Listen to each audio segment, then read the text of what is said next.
listening to our friend Senator PACS and watching what's happened on television or watching elections the last 2.5 years, we've seen the corrosive effects of the Supreme Court's decision in Citizens United.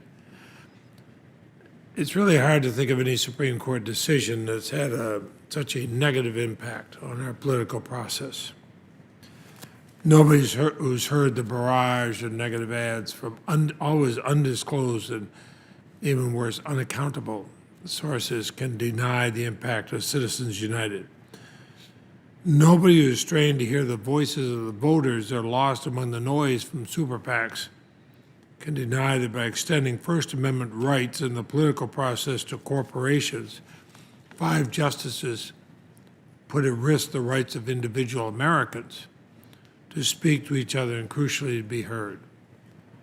The idea that the corporation is a person is as crazy as saying we elected General Eisenhower president, then why can't we elect General Motors president? It makes no sense.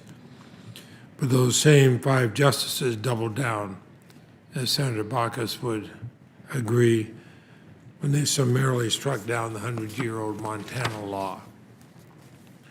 These Supreme Court decisions go against all kinds of longstanding laws and simple and legal precedents, but also against common sense and against the people. Corporations are not people. Corporations do not have the same rights, the same morals, or the same interests. Corporations can't vote in our democracy. They are artificial legal constructs meant to facilitate business. Now, the founders in this country knew that. Vermonters and Americans across our country have long understood this. 5 members of the Supreme Court apparently do not. And like most Vermonters, I believe this is a harmful decision that needs to be fixed. I've sought legislative remedies, of course, because that would be quicker, although I believe constitutional remedies have to be considered. That's why I held the very first congressional hearing on that terrible decision after it was issued. I've worked with Senator Whitehouse and Senator Schumer, others to amend the Disclose Act, bring forward the Disclose Act that would at least cut out some of the worst parts of Citizens United. I've worked with Senator Durbin, chairman of this subcommittee, to schedule today's hearings.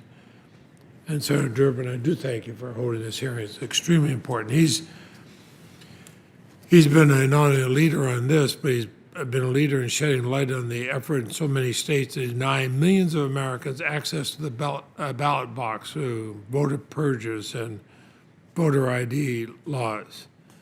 It is amazing to find people trying to cut out the right to vote for individuals, Americans, to say we're going to cut out the right for individual Americans to vote, but we're going to give unlimited power for corporations to involve themselves in secret spending to change the outcome of our elections. We have to work to restore the right balance in our democracy, protect the form of government Americans have fought and died for what President Lincoln called a government of, by, and for the people. The last 236 years have been one toward greater inclusion and participation of all Americans. That's not what's happening. That's not what's happening here. So I will put my full statement, Mr. Chairman, in the record. But I look at a little state like mine, a tiny fraction of the corporate money being spent could overwhelm us in our state. And that's why more than 60 Vermont towns passed resolutions on town meeting day calling for action to address Citizens United.